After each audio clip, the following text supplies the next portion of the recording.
விஜய் சங்கீதா விவாகரத்து விசாரணை தற்போது செங்கல்பட்டு மாவட்ட குடும்ப நல நீதிமன்றத்தில் ஒத்திவைக்கப்பட்டிருக்கிறது.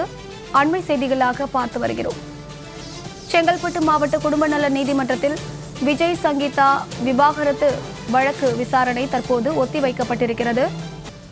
செங்கல்பட்டு மாவட்ட குடும்ப நல நீதிமன்றத்தில் விஜய் சங்கீதாவின் விவாகரத்து விசாரணையானது தற்போது ஒத்திவைக்கப்பட்டிருக்கிறது. செங்கல்பட்டு குடும்ப நல நீதிமன்றத்தில் முதல்வர் விஜய் மற்றும் அவரது மனைவி சங்கீதா தரப்பு வழக்கறிஞர்கள் ஆஜராகி இருந்தனர். இந்த நிலையில் தற்போது அந்த வழக்கு விசாரணையானது ஒத்திவைக்கப்பட்டிருக்கிறது. அண்மை செய்திகளாக பார்த்து வருகிறோம். விஜய் சங்கீதா விவாகரத்து விசாரணை ஒத்திவைக்கப்பட்டிருக்கிறது. இது குறித்தான மேலும் விவரங்களை கொடுப்பதற்காக செய்தியாளர் ஜெயலானி இணைப்பில் இருக்கிறார். அவரிடம் பேசலாம். ஜெயலானி, இது குறித்தான முழு விவரங்கள். வணக்கம். தமிழக வெற்றி கழகத்தின் தலைவரும் தமிழ்நாட்டின் முதலமைச்சராக இருக்கக்கூடிய ஜோசப் விஜய் அவர்களுக்கும் அவரது மனைவி சங்கீதா அவர்களும் இடையே கடந்த சில வருடங்களாகவே கருத்து வேறுபாடு இருந்து வருவதன் காரணமாக செங்கல்பட்டு மாவட்ட குடும்ப நல நீதிமன்றத்துல விவாகரத்து கோரி நடிகர் விஜயின் மனைவியான சங்கீதா அவர்கள் வழக்கு தொடர்ந்திருந்தார்கள்.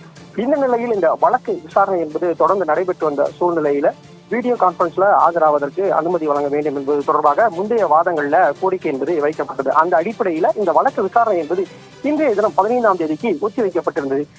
6வது வழக்காக இந்த வழக்கு என்பது விசாரணைக்கு எடுத்துக்கொள்ளப்பட்ட போது இந்த வழக்கு தொடர்பாக நீதிபதிகள் சில கேள்விகளை முன்வைத்திருந்தார்கள். குறிப்பாக சங்கீதா தரப்பில் நீங்கள் மாவட்ட நீதிமன்றத்துல இந்த வீடியோ கான்பரன்ஸ்ல ஆஜராவது தொடர்பாக வக்காலத்து பெட்டிஷன், அதாவது இது தொடர்பாக அந்த வக்காலத்து பெட்டிஷன் என்பது தாக்கல் செய்திருக்கிறது.